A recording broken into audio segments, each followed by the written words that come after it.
Putin की भारत दौरे की दोनों देशों के बीच में 19 अहम समझौते हो गए। सहयोग बहुत मजबूत होगा, बल्कि पर्यटन और व्यापार को भी नई रफ्तार मिलेगी। सबसे बड़ा फैसला, दोनों देशों के नागरिक अब एक दूसरे के देश में आसानी से यात्रा और काम कर सकेंगे, जिससे आगरा, मुंबई, दिल्ली जैसे शहरों में टूरिज्म को भारी बढ़ावा मिलने की उम्मीद है। वहीं हेल्थ केयर, मेडिकल, शिक्षा, समुद्री परिवहन, ध्रुवीय जल में जहाज संचालन, अनियमित प्रवासन को लेकर बड़े समझौते हुए।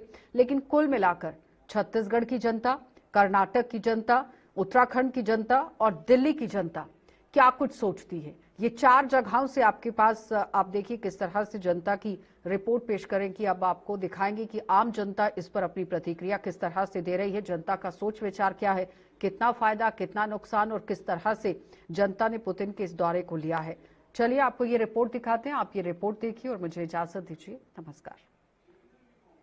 मैं योगेश गंडेचा, महासमुंद छत्तीसगढ़ से।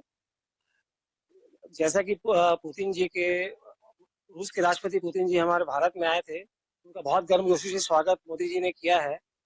उनके रूस तो हमारा बहुत ही पुराना मित्र रहा है हमारे देश का, लेकिन इस बार उनका आना बहुत खास रहा है।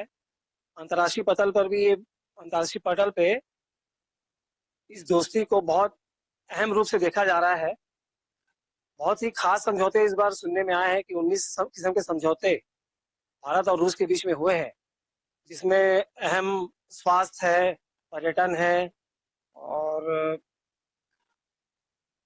भारत को विकास में बहुत गति मिलेगी।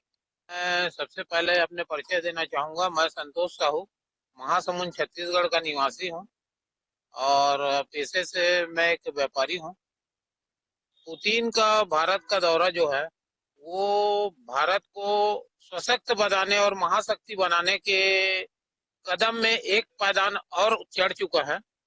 और जैसे कि आप सभी ने देखा होगा कि 19 समझौते हुए हैं भारत और रूस के बीच में। जैसे शिक्षा है, स्वास्थ्य है और कृषि से संबंधित है, खाद्य और सुरक्षा की दृष्टि से 19 मामलों में समझौते हुए हैं। यह